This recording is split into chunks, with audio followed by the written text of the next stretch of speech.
నాడు steel plant సెంటిమెంట్ను రాజకీయంగా వాడుకున్నారు. ఇప్పుడు కార్మికుల జీవితాలను రోడ్డున పడేస్తున్నారు. బతుకులనే బుగ్గి చేసి పారేస్తున్నారు. 2 ఎంపీ సీట్లుంటే ప్రైవేటీకరణ ఆపేస్తామన్న వ్యక్తే ఇప్పుడు డిప్యూటీ సీఎం హోదాలో కార్మిక సంఘాలపై బురద జల్లుతున్నాడు. ఓ పక్క చాప కింద నీరులా ప్రైవేటీకరణకు అడుగులు వేస్తూనే మరో పక్క ప్రైవేటీకరణ ఆపేశామంటున్నారు. ఇలా కూటమి కుట్రల మధ్య విశాఖ స్టీల్ ప్లాంట్ కార్మికులు వారి కుటుంబాలు నలిగిపోతున్నాయి. ఇంతకీ నాటి జగన్ ప్రభుత్వం స్టీల్ ప్లాంటుపై చూపిన చిత్తశుద్ధి ఏంటి? 5 ఏళ్ల పాటు కేంద్రానికి ఎదురెళ్లి మరీ ప్రైవేటీకరణను ఎలా అడ్డుకుంది? గత వైఎస్ఆర్సీపీ ప్రభుత్వం విశాఖ స్టీల్ ప్లాంట్ను ప్రైవేటీకరణ చేయాలని చూస్తే పవన్ కళ్యాణ్ రోడ్డు మీదకొచ్చి కొట్లాడాడట. కూటమి అధికారంలోకి రాగానే ఒంటి చేత్తో ఆ ప్రైవేటీకరణ ఆపేశాడట. విశాఖ ఉక్కు సంక్షోభంలో ఉన్నప్పుడు చంద్రబాబు ప్రభుత్వం కేంద్రంతో సంప్రదింపులు జరిపి ఊరట కల్పించేలా ప్యాకేజీ తీసుకొచ్చిందట.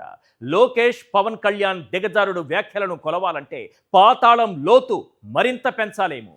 ఇప్పుడు నిజాలు మాట్లాడుకుందాం.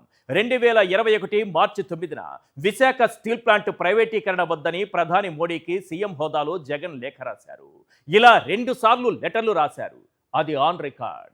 ప్రైవేటీకరణ వద్దని అసెంబ్లీలో తీర్మానం కూడా చేశారు. ఇది కూడా on record. Visakha steel plant ప్రైవేటీకరణ ఆపి కార్మికులకు అండగా నిలిచి వారి కోసం గట్టిగా పోరాడింది జగన్.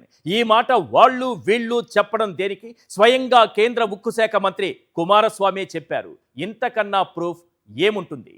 ఇదే స్టీల్ ప్లాంట్ ప్రైవేటీకరణ అప్పట్లో ప్రస్తావన వచ్చినప్పుడు 2021 January, I think, our Deepam, they have decided to disinvestment for 100%, to go for the selling of the unit, to privatize the unit 100%. YSRCP ప్రభుత్వం గట్టిగా దీన్ని ఆపింది. అదే మాదిరిగా ఫిబ్రవరి 6 ప్రధానమంత్రి గారికి లేఖ కూడా రాశాం. మార్చి 9వ తారీఖున ప్రధానమంత్రి గారికి కూడా 2వ లేఖ కూడా రాశాం. ఎట్టి పరిస్థితిలోనూ స్టీల్ ప్లాంట్ ప్రైవేటైజేషన్ జరగకూడదు, ఈ ప్లాంట్ ను నిలబెట్టగలిగే పరిస్థితికి వివరిస్తూ ఏ రకంగా చేస్తే ఈ ప్లాంట్ నిలబడగలుగుతుంది అని చెప్పి సలహాలు ఇస్తూ ప్రధానమంత్రి గారికి లేఖ కూడా రాశాం. 2021 మేలో ఏకంగా అసెంబ్లీలో తీర్మానం చేశాం. ఇది అసెంబ్లీలో తీర్మానం చేసిన మినిట్స్. ప్రధానమంత్రి గారు విశాఖపట్నం వచ్చినప్పుడు నవంబర్ 12, 2022 సాక్షాత్తు ప్రధానమంత్రి గారి సమక్షంలోనే ప్రైవేటైజేషన్ కు ఆపండి అని చెప్పి కూడా ప్రధానమంత్రి గారిని కోరడం కూడా జరిగింది. పబ్లిక్ మీటింగ్ లో ప్రధానమంత్రి గారి సమక్షంలోనే.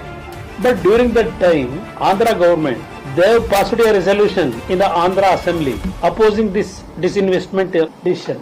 ఇంత చేసినా కేంద్ర ప్రభుత్వానికి ఎదురెళ్లి ప్రైవేటీకరణను అడ్డుకున్న బాబు పవన్ అదే పనిగా విషం చిమ్మారు. ప్రైవేటీకరణకు జగన్ ఓకే చెప్పేశారంటూ నానా యాగి చేశారు. కార్మిక సంఘాలను నాటి ప్రభుత్వంపైకి ఉసిగొల్పేలా చేశారు. అసలు విశాఖ స్టీల్ ప్లాంట్ ప్రైవేటీకరణను అడ్డుకున్నది జగనే అనడానికి మరో సాక్ష్యమేంటో తెలుసా? ప్రధానికి లేఖలు రాయడం, అసెంబ్లీలో తీర్మానాలు చేయటమే కాదు, స్వయంగా ప్రధాని మోడీ ముందే తాము విశాఖ స్టీల్ ప్లాంట్ ప్రైవేటీకరణకు వ్యతిరేకమని చెప్పిన దమ్మున్న లీడర్ వైఎస్ జగన్మోహన్ రెడ్డి. నిలబెట్టుకోలేక ఈ రోజున ప్రైవేటీకరణ జరుగుతూ ఉంటే అందరూ నిలబడ్డారు. వైజాగ్ మొత్తం, ఉత్తరాంధ్ర మొత్తం, ఆంధ్ర అంతా నిలబడ్డారు. 151 ఎమ్మెల్యేలు ఇచ్చిన జగన్, వైఎస్ జగన్ ఒక్క మాట మాట్లాడు.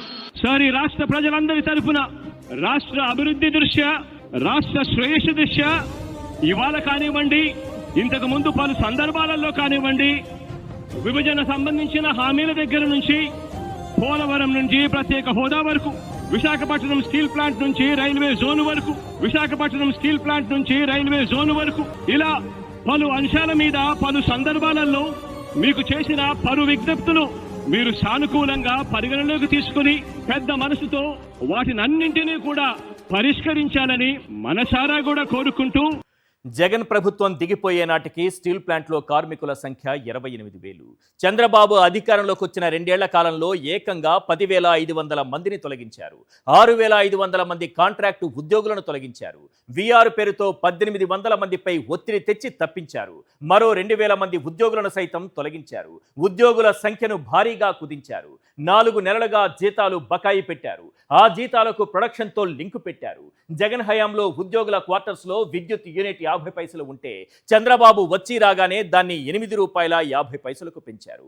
ఉద్యోగులు క్వార్టర్స్ వదిలి వెళ్లిపోయేలా చేస్తున్నారు. అంతేకాదు, బోనస్, మెడికల్ ఫెసిలిటీస్ లేకుండా చేశారు. వీళ్ళ మన నాయకులు. అసలు నాయకుడంటే ఎవరో తెలుసా? నాయకత్వ లక్షణాలు ఎలా ఉంటాయో తెలుసా? నిజమైన నాయకుడంటే దారి చూపించే దీపం లాంటివాడు. అతను ఉన్న చోట ఆశ, నమ్మకం, భరోసా, ప్రగతి తప్పకుండా కనిపిస్తాయి. ఫైనల్గా ఒక్క మాట, కష్టాల్లో ధైర్యం నింపే చేయి, సందేహాల్లో నమ్మకం ఇచ్చే మాట. దాని పేరేంటో తెలుసా? వైఎస్ జగన్.